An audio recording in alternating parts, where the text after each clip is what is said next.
First reaction sir, ಈ ಮೂರು ಕ್ಷೇತ್ರಗಳ ಗೆಲುವಿನ ವಿಚಾರಕ್ಕೆ ಸಂಬಂಧಪಟ್ಟಂತೆ ಫಸ್ಟ್ ರಿಯಾಕ್ಷನ್ ಗೆಲ್ಲಲಿಕ್ಕೆ ಒಂದು ಕಡೆ ಅಭಿವೃದ್ಧಿ, ಒಂದು ಕಡೆ ಗ್ಯಾರಂಟಿ, ಇನ್ನೊಂದು ಕಡೆ ನಮ್ಮ ಕಾರ್ಯಕರ್ತರ ಈ ಸಲ ನಾವು ಗೆಲ್ಲಿಸಲೇಬೇಕಂತ ಒಂದು ಛಲದಿಂದ ಚುನಾವಣೆ ಮಾಡಿದರು. ಅದರ ತಕ್ಕಂತೆ ಶಾಸಕರು, ಮಂತ್ರಿಗಳು, ಉಪಮುಖ್ಯಮಂತ್ರಿ, CM ಅವರು ಕೂಡ ಅಷ್ಟೇ ಅದಕ್ಕೆ ಸಪೋರ್ಟಿವ್ ಆಗಿ ಮಾಡೋದ್ರಿಂದ ನಾವು ಈ ಸುಲಭವಾಗಿ 3 ಗೆಲ್ಲಲಿಕ್ಕೆ ಸಾಧ್ಯ ಆಗಿದೆ. ನಾವು ಚನ್ನಪಟ್ಟಣ ಮತ್ತು ಸಿಗ್ಗಾಂವಲ್ಲಿ ಗೆಲ್ಲಂತ ಎಲ್ಲ ಕಡೆ ಸರ್ವೆಗಳು, ಜನರಲ್ ಟಾಕ್ಸ್ ಇತ್ತು. ನಾವು ಭಾಳ ಸೊಂಡ್ರು ಒಂದು ಗೆಲ್ತೀವಿ ಅಂತಿತ್ತು. ಗೆಲ್ಲಲಿಕ್ಕೆ ಇಷ್ಟೆಲ್ಲ ಕಾರಣ ಆಗಿದೆ. ಸೊ ಗೆದ್ದಂಥ ಅಭ್ಯರ್ಥಿಗಳು ಮತ್ತು ಅಲ್ಲಿ ಭಾಗವಹಿಸಿದಂಥ ಎಲ್ಲ ನಮ್ಮ ಕಾರ್ಯಕರ್ತರಿಗೆ ನಾನು ವೈಯಕ್ತಿಕವಾಗಿ ಅವರಿಗೆ ಅಭಿನಂದಿಸ್ತೇನೆ. ಈಗ ಸಿದ್ದರಾಮಯ್ಯ ತಾವು ಉಸ್ತುವಾರಿ ವಹಿಸಿಕೊಂಡಿದ್ರಿ ಸರ್, ಪ್ರಮುಖವಾಗಿ ಗೆಲುವಿಗೆ ಏನು ಕಾರಣಗಳು ತಾವು ಕಂಡುಕೊಂಡಾಗ? ಕಾರಣ ನಾವು 5 ಸಲ ಯಾಕೆ ಸೋತೀವಿ ಅಂದರೆ ಅಲ್ಲಿ ಲೀಡರ್ಶಿಪ್ ಕೊರತೆ ಇತ್ತು ರೀ ಒಳ್ಳೆಯದು. ಮತ್ತು ನಮ್ಮ ಅಭ್ಯರ್ಥಿಗೆ ಲೀಡರ್ಶಿಪ್ಪು ತೆಗೆದುಕೊಳ್ಳಿಕ್ಕೆ ಕೊನೆಗಳಿಗೆ ಅಲ್ಲಿಗೆ ಅಸಾಧ್ಯ ಆಗ್ತಾಯಿತ್ತು. ಅಲ್ಲಿ ಹಿಂದೂ ಮುಸ್ಲಿಂ ಅನ್ನೋ ಭಾವನೆ ಕೂಡ ಅಲ್ಲಿ ಪ್ರತಿ ಚುನಾವಣೆಯಲ್ಲಿ ಅದೇ ಪ್ರಮುಖ ಪಾತ್ರ ವಹಿಸ್ತಾ ಇತ್ತು. ನಾವು ಅಲ್ಲಿ ಆಮೇಲೆ ನಮ್ಮ ಶಿವಾನಂದ ಪಾಟೀಲ್ ಅವರು, ಮಾನೆ ಅವರು, ಅನೇಕ ನಾಯಕರಲ್ಲಿ ನಾವು ಫ್ರಂಟ್ ಲೈನಲ್ಲಿ ಬರೋದ್ರಿಂದ ಹಿಂದೂ ಮುಸ್ಲಿಂ ಅನ್ನೋದು ಭಾಳ ದೂರ ಆಗಿ ಅದು ಕಾಂಗ್ರೆಸ್ ಕ್ಯಾಂಡಿಡೇಟು, ಅಹಿಂದ ಕ್ಯಾಂಡಿಡೇಟ್ ಅನ್ನೋ ಭಾವನೆ ಬರೋದ್ರಿಂದ ನಾವು ಗೆಲ್ಲಕ್ಕೆ ಸಾಧ್ಯತೆ. ಮತ್ತು ವಿಶೇಷವಾಗಿ ಅಹಿಂದ ಓಟ್ ಇಲ್ಲಿವರೆಗೆ ಚದುರಿ ಹೋಗ್ತಾಯಿತ್ತು, ಹೆಚ್ಚು BJP ಪಾಲಾಗ್ತಿತ್ತು. ಈ ಸಲ 70% ಅಹಿಂದ ವರ್ಗ ಕಾಂಗ್ರೆಸ್ ಪರವಾಗಿ ಬರೋದ್ರಿಂದ ನಾವು ಗೆಲ್ಲೋದು ಭಾಳ ಸುಲಭವಾಗಿ ಗೆಲ್ಲಲಿಕ್ಕೆ ಸಾಧ್ಯ ಆಯಿತು. ಮಾಜಿ ಮುಖ್ಯಮಂತ್ರಿ ಮಗ, ಆ ಮಗನನ್ನು ಸೋಲಿಸಿದಂಥ ಕೀರ್ತಿ ನಿಮಗೆ ಸಲ್ಲುತ್ತೆ. ಯಾಕಂತಂದರೆ ಅನೇಕ ದುಡ್ಡಿದಂಥವ್ರು ದುಡ್ಡಿನ ಒಂದು ಹೊಳೆನೇ ಹರಿದಿರ್ತದೆ. ಆ ಕ್ಷೇತ್ರದಲ್ಲಿ ಯಾವ ಥರ ಸ್ಟ್ರಾಟಜಿ ಮಾಡಿರ್ತಾವೆ? ಅದೇ ಹೇಳಿದಲ್ಲ, ಅಹಿಂದ ವರ್ಗು ನಮ್ಮಿಂದ ದೂರ ಇತ್ತು ಇಲ್ಲಿವರೆಗೆ. ಅಹಿಂದ ವರ್ಗ ನಮ್ಮ ಕಡೆ ಬಂತು. ಹಿಂದೂ ಮುಸ್ಲಿಂ ಅನ್ನೋ ಭಾವನೆ ಅವ್ರು ಮಾಡ್ಲಿಕ್ಕೆ ಪ್ರಯತ್ನ ಮಾಡಿದ್ರು. ಕಡ್ಕೊಳ್ಳಿ ಇನ್ಸಿಡೆಂಟ್ ಇರ್ಬೋದು, ವಕ್ಫ್ ಆಸ್ತಿ ಬಗ್ಗೆ ಮಾಡ್ಲಿಕ್ಕೆ ಪ್ರಯತ್ನ ಮಾಡಿದ್ರು. ಪ್ರತಿ ಚುನಾವಣೆ ಮಾಡ್ತಿರೋ ಸಕ್ಸಸ್ ಆಗ್ತಿದ್ರು. ಈ ಸಾರಿ ಅದು ಸಕ್ಸಸ್ ಮಾಡಲಿಕ್ಕೆ ನಮ್ಮ ಕಾರ್ಯಕರ್ತರು ನಾವು ಅವಕಾಶ ಮಾಡಿಕೊಡಲಿಲ್ಲ. ಹೀಗಾಗಿ ಗ್ಯಾರಂಟಿ ಕೂಡ ಭಾಳಷ್ಟು ಕೈ ಹಿಡ್ದಿದೆ. ಸೊ ಒಳ್ಳೆಯ ಸರ್ಕಾರ ಇದೆ ಅನ್ನೋದು ಕೂಡ ಭಾವನೆ ಜನರಲ್ಲಿದೆ. ಅದನ್ನು ಕಾರ್ಯಕರ್ತರ ಮೂಲಕ ಮತದಾರರಿಗೆ ಮೂಡಿಸುವಂಥ ಪ್ರಯತ್ನ ಮಾಡಿದ್ರು. ಆರಂಭಿಕ ಲೆಕ್ಕಾಚಾರ ಬೇರೆ ಸರ್. ಫಸ್ಟ್ 3 ಕ್ಷೇತ್ರದಲ್ಲಿ 2 ಕ್ಷೇತ್ರ BJP ಬರ್ತದೆ, 1 ಕಾಂಗ್ರೆಸ್ ಬರ್ತದೆ. ಏನು ಮೆಚ್ಚುಗೆ? ಅದೇ ಇಲ್ಲ, ನಾವು ಓನ್ಲಿ ಸೊಂಡ್ರು ಮಾತ್ರ ಗೆಲ್ಕಂತಿತ್ತು. ಅದ್ರಾಗಂತಿ ನಾವು ಸಿಗ್ಗಾಂತಿ ಯಾವ ಕಾಲಕ್ಕೆ ಗೆಲ್ಲಲ್ಲ ಅನ್ನೋ ಎಲ್ಲರ ಭಾವನೆ. ಯಾಕೆಂದರೆ ಅಲ್ಲಿ ಒಬ್ಬರು ಮುಸ್ಲಿಂ ಕ್ಯಾಂಡಿಡೇಟ್ ಇರೋದ್ರಿಂದ ಭಾವನೆ ಹಾಗೆ ಆಗ್ತಾಯಿತ್ತು. ಹಿಂದೂ ಮುಸ್ಲಿಂ ಆಗುತ್ತೆ, ಮುಸ್ಲಿಂ ಗೆಲ್ಲೋಲ್ಲ ಅನ್ನೋ ಭಾವನೆ ನಮಗೆ ಎಷ್ಟು ಜನ ಕೇಳಿದರು. ಮುಸ್ಲಿಂ ಬಿಟ್ಟು ಬೇರೆ ಕೊಡಬೇಕಾಗಿತ್ತು. ಆದರೆ ನಾವು ನ್ಯಾಯ ಕೊಡಬೇಕಾದ್ರೆ ಮುಸ್ಲಿಮಿಗೆ ಕೊಡಲೇಬೇಕಾಗಿತ್ತು. ಕೊಟ್ಟಿದ್ದೀವಿ, ಗೆಲ್ಲಿಸಿದ್ದೀವಿ. ಕಾರಣ ಅಹಿಂದ ಮತ ಒಂದಾಯಿತು, ಲೀಡರ್ಶಿಪ್ ಬಂತು. ಹಿಂದೂ ಮುಸ್ಲಿಂ ಮಾಡ್ಲಿಕ್ಕೆ ಪ್ರಯತ್ನ ಮಾಡಿದ್ರು, ಆಗಲಿಲ್ಲ. ಎಲ್ಲೋ ಒಂದು ಕಡೆ ಜಮೀರ್ ಹೇಳಿಕೆ ಉಲ್ಟಾ ಆಗ್ಬೋದು ಅಂತ ಹೇಳಿ ಮಾತು ಕೇಳ್ಬೋದು. ಉಲ್ಟಾ ಕೆಲವು ಸಾರಿ ಆಗ್ತೈತಿ, ಕೆಲವು ಸಾರಿ ಆಗೋಲ್ಲ. ಎರಡೂ ಒಂದು ಸಲ ಲಾಭನೂ ಆಗ್ತೈತಿ, ನಷ್ಟನೂ ಆಗ್ತೈತಿ. ಈ ಸಲ ಲಾಭ ಆಗಿದೆ. ಸೊ ಹೀಗಾಗಿ ಸಿಗ್ಗಾಂವದಲ್ಲಿ ಗೆದ್ದದ್ದು ನಮಗೆ ವಿಶೇಷ.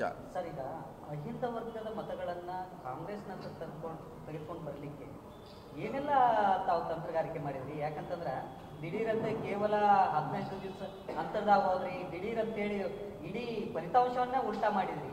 ಏನು ಅಂತದ್ದು ಮ್ಯಾಜಿಕ್ ಮಾಡಿದ್ರಿ ಅಂತ ಅಲ್ಲಿ? ನೋಡಿ, ಚುನಾವಣೆ ಅದು ಆಯುರ್ವೇದಿಕ್ ಔಷಧಿ ಇದ್ದಂಗೆ, ಎಲ್ಲನೂ ಹೇಳಲಿಕ್ಕಾಗಲ್ಲ. ನಾವು ಹೆಂಗೆ ಗೆದ್ದೀವಿ, ಏನು ಗೆದ್ದೀವಿ ಪೂರ್ತಿ ಹೇಳಿದ್ರೆ ಮತ್ತೆ ನಮ್ಮ ನೆಕ್ಸ್ಟ್ ಅವರೇ ಅದನ್ನೇ ಮಾಡ್ತಾರೆ. ಈ ಸಿಗ್ಗಾಂವ್ ಚುನಾವಣೆ ಅಂದರೆ ಆಯುರ್ವೇದಕ್ಕೆ ಹಳೆ ಅಂಗಡಿ ಇರಲ್ಲ. ಆ ಡಬ್ಬಾಗದಾಗ ಒಂದು ಕೈ ಹಾಕ್ತಾನೆ, ಇದು ಕೊಡ್ತಾನೆ, ಜಡಿ ಬುದ್ಧಿ ತೆಗಿತಾನೆ, ಇದು ತೆಗೆದು ಕುಟ್ಟಿ ಕೊಡ್ತಾನೆ. ಹಂಗಿದು ಸಿಗ್ಗಾಂವ್ ಚುನಾವಣೆ ಆಯುರ್ವೇದಿಕ್ ಔಷಧ ಕೊಟ್ಟಿದ್ವಿ. ಏನೇನು ಜೋಡಿಸಿವ ಅಂತ ಹೇಳಲಿಕ್ಕಾಗೋಲ್ಲ.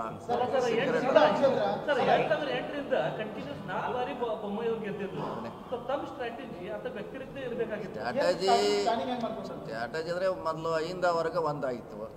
ಇಲ್ಲಿವರೆಗೆ ಅಹಿಂದ ವರ್ಗ 70% ಬೊಮ್ಮಾಯಿಯವ್ರ ಪರವಾಗಿ ಕೆಲಸ ಮಾಡ್ತಿತ್ತು. ಈ ಸಾರಿ ಸಿಂಪಲ್ ಆಗಿ 70% ನಮ್ಮ ಪರವಾಗಿ ಕೆಲಸ ಮಾಡಿದೆ. ಇನ್ನು ಕೆಲವರು ಸ್ಟ್ರಾಟಜಿ ಮಾಡಿದೀವಿ, ಅದೆಲ್ಲ ಆಯುರ್ವೇದಿಕ್ ಔಷಧಿದಂಗೆ ಹೇಳಲಿಕ್ಕೆ ಆಗೋಲ್ಲ. ಅದು ಹೆಂಗೆ ಮಾಡೋದು ಏನು ಮಾಡೋದು ಅಂತ ಸೀಕ್ರೆಟ್ ಅದು. ಸೀಕ್ರೆಟ್ ಮಸಾಲ. ಅಲ್ಲ, ಈ ಗೆಲುವಿನಿಂದ ಉತ್ತರ ಕರ್ನಾಟಕ ಭಾಗದಲ್ಲಿ ಸತೀಶ್ ಜಾರಕಿಹೊಳಿ ಅವರು ಮತ್ತೊಮ್ಮೆ ಪವರ್ಫುಲ್ ನಾಯಕರು ಅಂತ ಎಸ್ ಡೆಫಿನೆಟ್ಲಿ. ನಮ್ಮ ಮಂಡ್ಯ ಚಿಕ್ಕೋಡಿ ಕೂಡ ಗೆಲ್ಲಿಸ್ತೀವಿ, ಲೀಡರ್ಶಿಪ್ ಬಂತು. ಇದನ್ನು ಕೂಡ ಇಡೀ ರಾಜ್ಯ ನೋಡ್ತಾ ಇತ್ತು. ಇವರಿಗೆ ಸೀರಿಯಸ್ ಆಗಿ ಎಲೆಕ್ಷನ್ ಮಾಡಿದ್ದಾರೆ, ಮಾಜಿ ಮುಖ್ಯಮಂತ್ರಿ ಗೆಲ್ಲಿಸ್ತಾರ. ಅದು ಮಾಜಿ ಮುಖ್ಯಮಂತ್ರಿ ಪ್ರಬಲ ಜಾತಿ ವಿರುದ್ಧ ಎಲೆಕ್ಷನ್ ಮಾಡ್ತಿದ್ದಾರೆ.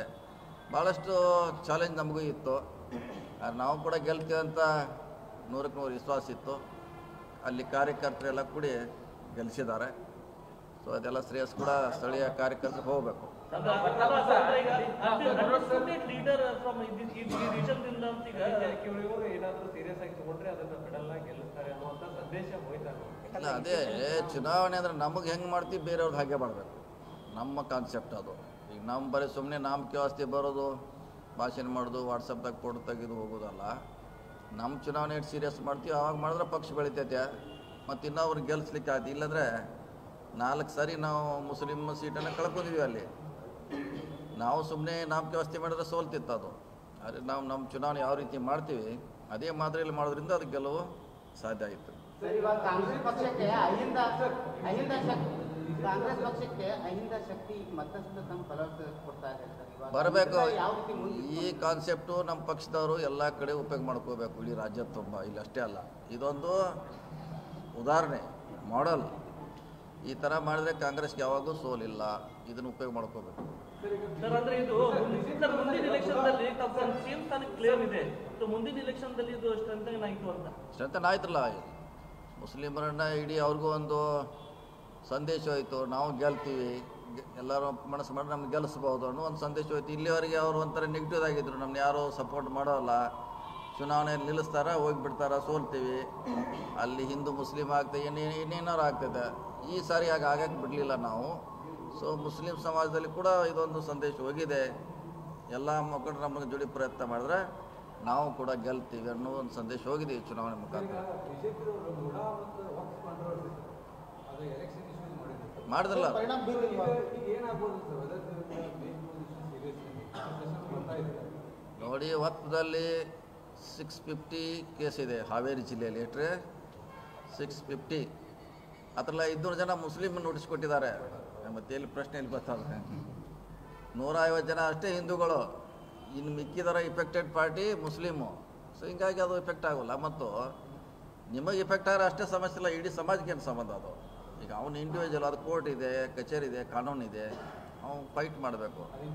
ಅದನ್ನು ಎಲ್ಲ ಇಡೀ ಹಿಂದೂ ಸಮಾಜಕ್ಕೆ ತರಲಿಕ್ಕೆ ಪ್ರಯತ್ನ ಮಾಡ್ರೆ ಅದರಲ್ಲಿ ಹೆಚ್ಚು ಇಫೆಕ್ಟ್ ಆದವರು ಮುಸ್ಲಿಮರು. ಎಷ್ಟು ನೋಟಿಸ್ ಇದೆ ಅದ್ರಾಗ 70% ಎಲ್ಲ ಮುಸ್ಲಿಮ್ ಇರಿದ್ದಾರೆ. ಹೀಗಾಗಿ ಅದು ಎಫೆಕ್ಟ್ ಆಗಲಿಲ್ಲ.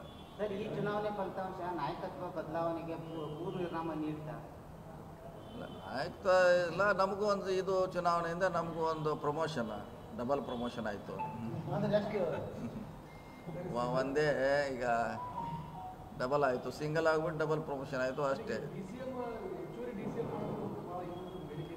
ಇಲ್ಲ ಅದಿಲ್ಲ, ಅದು ಈಗೆಲ್ಲ ಮುಗಿದೋದು ಅಧ್ಯಾಯ. ಈಗ DCM ಇಲ್ದೇ ಗೆಲ್ಲಿಸಿದ್ರಲ್ಲ, ಈಗ ಸಾಕಲ್ಲ, ಮತ್ತೆ ಮಾಡೋದು. 28 ಅಂತ ಹೇಳಿರಲ್ಲ, 28 ಇದೆಯಲ್ಲ. ಸರ್, ಅದು ಸಿದ್ದರಾಮಯ್ಯ ಚರ್ಚೆ ಗಟ್ಟಿ ಆಯ್ತು ಅಂತ ಹೇಳಿ ಈ ಸದ್ಯಕ್ಕೆ ಸಿಎಂ ಬದಲಾವಣೆ ಏನಿದೆ ಸರ್? CM ಸಿದ್ದರಾಮಯ್ಯ ಚುನಾವಣೆ ಸೀಟ್ ಗಟ್ಟೆ ಇದೆ. ಅದೇನು ಯಾವಾಗ ಅಳಿಯಾಡಿ ಇಲ್ಲ, ಗಟ್ಟೆ ಇದೆ, ಅದೇ ಪ್ರಶ್ನೆ ಇಲ್ಲ. ಅಂದ್ರೆ 5 ವರ್ಷ ಅವರೇ 5 ವರ್ಷ ಅವರೇ ಕಂಟಿನ್ಯೂ ಇದ್ದೇ ಇರ್ತಾರೆ. ಈ ಚುನಾವಣೆ ಫಲಿತಾಂಶ ಆಗದೇ ಇದ್ರು ಕೂಡ ಅವ್ರು ಇರ್ತಿದ್ರು. ಇದೇನು ಗೆದ್ರನೇ ಇರ್ತಾರಂತಲ್ಲ, ಗೆಲ್ಲದೇ ಇದ್ರು ಕೂಡ ಅವರೇ ಇರ್ತಿದ್ರು. ಗೆದ್ದಿದ್ದರಿಂದ ಹೆಚ್ಚಿನ ಬಲ ಬಂತು. ಖಂಡಿತ ಬಂತು, ಸರ್, ಪಕ್ಷಕ್ಕೆ ಬಂತು. ಭಾರತದಲ್ಲಿ ದೊಡ್ಡ ಸೆಟ್ಬ್ಯಾಕ್ ಆಗಿದೆ ಅಲ್ಲ ಇಂಡಿಯಾ ಅಲಯನ್ಸ್ಗೆ ಕಾಂಗ್ರೆಸ್ ಕ್ಯಾಬಿನೆಟ್ ಇಲ್ಲ, ಅದ್ರ ಬಗ್ಗೆ ನಮ್ಗೆ ಗೊತ್ತಿಲ್ಲ, ನೋಡ್ಬೇಕು.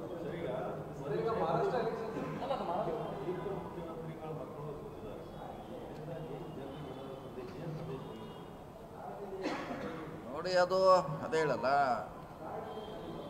ಈಗ ಭಾಳ ದಿನದಿಂದ ನಡೀತಾ ಇತ್ತು. ಅಲ್ಲಿ ಲೀಡರ್ಶಿಪ್ ಸೋಲಿಕ್ಕೆ ಲೀಡರ್ಶಿಪ್ ಕೊರತೆ. ನಾವು ಟಿಕೆಟ್ ಕೊಡೋದು ಕೊನೆಗಳಿಗೆ ಅಲ್ಲಿ. ಸೊ ಕಳೆದ ಸಾರಿ ಪಠಾಣ್ ಅವ್ರು ಸೋತರು ಕೂಡ 1.5 ವರ್ಷ ಅವರು ಕಾನ್ಸ್ಟಿಟ್ಯೂನ್ಸಿಲೇ ಉಳಿದ್ರು. ಸೊ ನಾವು ಗೆಲ್ಲಲಿಕ್ಕೆ ಇನ್ನೊಂದು ಅಡ್ವಾಂಟೇಜ್ ಅಂದರೆ ಕಾರ್ಯಕರ್ತರ ಜೊತೆ ಉಳಿದ್ರು. 2 ಕಡೆ ನಾವು ಪಟ್ಟಣ ಪಂಚಾಯತಿಗೆ ಇದ್ದೀವಿ, ಸವಣೂರು ಮತ್ತು ಬಂಕಾಪುರ. ಮತ್ತು ನಮ್ಮ ಕಾರ್ಯಕರ್ತರ ಆಗೋಗುಗಳ ಬಗ್ಗೆ ಪ್ರತಿ ದಿವಸ ಅವ್ರ ಜೊತೆ ಇರ್ತಾಯಿದ್ರು, ಪಕ್ಷದ ಜೊತೆ ಸಂಬಂಧ ಇಟ್ಟಿದ್ರು. ಸೊ ಹೀಗಾಗಿ ಅವ್ರಿಗೆ ಟಿಕೆಟ್ ಕೊಡೋದ್ರಿಂದ ಅದು ಅನುಕೂಲ ಆಯಿತು. ಸರ್ ಸ್ಟಾರ್ಟಿಂಗಲ್ಲಿ ಪಠಾಣ ಬಂಡಾಯ ಇದ್ದಿದ್ರು ಅವ್ರು ಹೆಂಗೆ ಮನವೊಲಿಸಿದ್ರು ನೋಡಿ, ಯಾಕಂದರೆ ಖಾದ್ರಿ ಅವರು ಪ್ರಯತ್ನ ಮಾಡಿದ್ರು. ಅವರು ಅದು ಎಲ್ಲರೂ ಅವ್ರ ಸಮುದಾಯದವರು, ಪಕ್ಷದ ಮುಖಂಡರು ಅವ್ರಿಗೆ ನೀವು ನಿಲ್ಲೋದ್ರಿಂದ ನಮ್ಗೆ ಕಷ್ಟ ಆಗ್ತೈತೆ, ನೀವು ಸೋಲ್ತೀರ ನಾವು ಸೋಲ್ತೀರ ಅಂತ ಸಂದೇಶ ಹೇಳಿದ್ರು ಅವ್ರಿಗೆ. ಹೀಗಾಗಿ ಅವ್ರ ಮನವೊಲಿಸ್ಲಿಕ್ಕೆ ಅವ್ರ ಮುಖಂಡರು ಎಲ್ಲ ಮುಸ್ಲಿಂ ಮುಖಂಡರು ಸೊ ಯಶಸ್ವಿ ಆದರು. ಸೊ ಅವ್ರ ಮಾತಿಗೆ ಅವ್ರ ಬೆಲೆ ಕೊಟ್ಟು ವಾಪಸ್ ತಗೊಂಡ್ರು. ಸರ್, ಮಹಾರಾಷ್ಟ್ರದಲ್ಲಿ ಸೆಟ್ ಬ್ಯಾಕ್ ಆಗಿದೆ ಕಾಂಗ್ರೆಸ್ ಅಲಯನ್ಸ್ಗೆ, ಅದನ್ನು ಹೇಗೆ ತಗೋತಾ ಇದ್ದಾರೆ ಪಾಯಿಂಟ್? ಈ ಮಷಿನ್ ಇರೋವರೆಗೆ ಇದು ಹಿಂಗೆ ಸಮಸ್ಯೆ ಇರೋದಾರ ಇದೆ ಎಲ್ಲ ಕಡೆ. ಮಷಿನ್ ಎಲ್ಲಿವರೆಗೆ ಹೋಗ್ತೈತಿ ಅಲ್ಲಿವರೆಗೆ ಇದು ಗಿವ್ ಆ್ಯಂಡ್ ಟೇಕ್, ಒಂದು ನಮಗೆ ಕೊಟ್ಟರು ಒಂದು ದೊಡ್ಡದವ್ರು ತೊಗೊಂಡ್ರು, ಹಿಂಗಾಗಿ ಇರೋದೇ ಇಲ್ಲ. ಇದೇ ಮಷಿನಲ್ಲಿ ಭಾಳ ಇರ್ತಾವೆ. ಸರ್, ಈಗ ಜಾರ್ಖಂಡ್ ಇಲ್ಲ,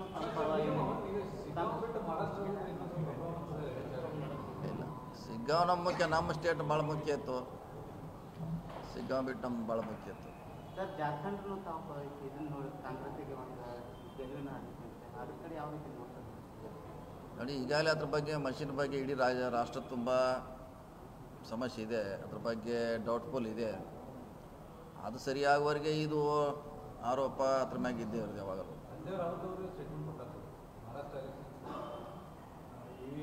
ಎಸ್ 100% ಆ ಥರದ್ದು ಸಮಸ್ಯೆ ಇದ್ದೇ ಇದೆ, ಇಲ್ಲದೇ ಇದ್ರೆ ಹಿಂಗೆ ಆಗ್ಲಿಕ್ಕೆ ಸಾಧ್ಯ ಇಲ್ಲ. ಎಸ್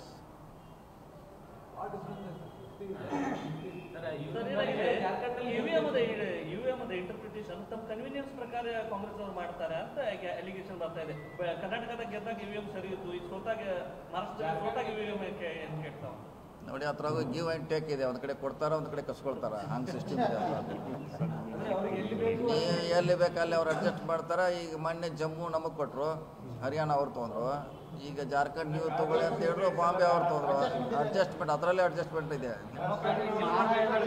ಮಹಾರಾಷ್ಟ್ರದ ಚುನಾವಣೆ ಈಗ ಮಹಾರಾಷ್ಟ್ರದ ಗೆಲುವನ್ನು ಬಿಜೆಪಿಯ ಗೆಲುವನ್ನ ಅದಾನಿ ಅವ್ರ ಗೆಲುವು, ಅದಾನಿ ಅವ್ರ ಮುಂದಿನ ಗೆಲುವು ಅಂತಂದು ಉಲ್ಲೇಖ ಮಾಡ್ತಾ ಇದ್ದಾರೆ ಸರ್, ಚರ್ಚೆ ನಡೀತಾ ಇಲ್ಲ, ಅದ್ರ ಬಗ್ಗೆ ನಮಗೆ ಗೊತ್ತಿಲ್ಲ, ಅದ್ರ ಬಗ್ಗೆ ನಾನು ಹೇಳಲ್ಲ, ನನಗೆ ಐಡಿಯಾ ಇಲ್ಲ ಅದ್ರ ಬಗ್ಗೆ. ಸರ್, ಈಗ ಕಾರ್ಪೊರೇಷನ್ದಲ್ಲಿ ಕಮಿಷನ್ರಿಂದ ಅಡ್ಮಿನಿಸ್ಟ್ರೇಟಿವ್ ಸಮಸ್ಯೆಗಳು ಆಗ್ತಾ ಇದಾವೆ ಅಂತ ಚಾಲುವಾಗಿದೆ ಸರ್. ಯಾಕಂದ್ರೆ ಈಗ ಸೀನಿಯರ್ ಆಫೀಸರ್ ಇರೋದ್ರ ಮುಂಚೆ senior KAS officer, IAS officer, commissioner ಅಂತ ಹಾಕ್ತಾ ಇದ್ರಿ. ಈಗ ಜೂನಿಯರ್ ಗ್ರೇಡ್ ಬಿ ಆಫೀಸರ್ ಹಾಕಿದ್ರಿಂದ ಅದ್ರ ಸಮಸ್ಯೆ ಆಗ್ತಾ ಇದೆ ಅಂತ ಈಗ ಸ್ಟಾರ್ಟ್ ಆಗಿದೆ. ನೋಡೋಣ, ಅದ್ರ ಬಗ್ಗೆ ನಮಗೂ ಐಡಿಯಾ ಇಲ್ಲ, ಅದು ನೋಡೋಣ.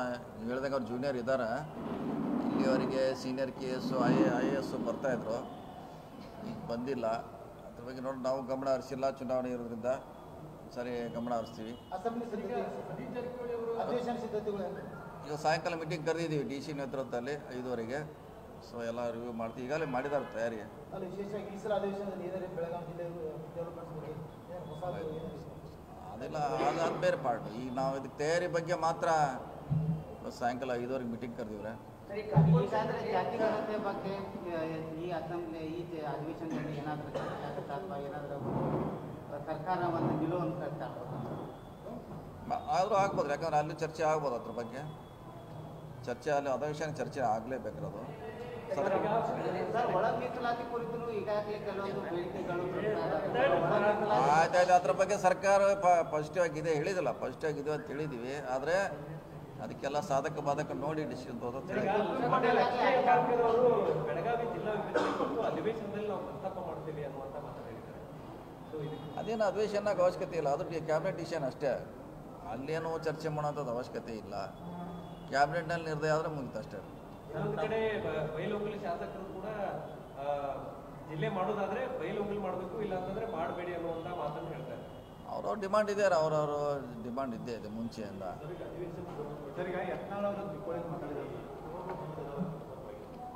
ಇನ್ನು ಅವ್ರಿಗೆ ಆಹ್ವಾನ ಕೊಟ್ಟಿದ್ದಾರೆ. ಅವರು 2 ಕಡೆ, ಒಂದು ಮಂಡ್ಯದಲ್ಲಿ ಒಂದು ಕಾರ್ಯಕ್ರಮ ಇದ್ರೆ ಅಲ್ಲಿ ಪ್ಲಸ್ ಇದು 2 ಕಡೆ ಬರ್ತದಾರೆ. Same program. ಒಂದು ಮಂಡ್ಯ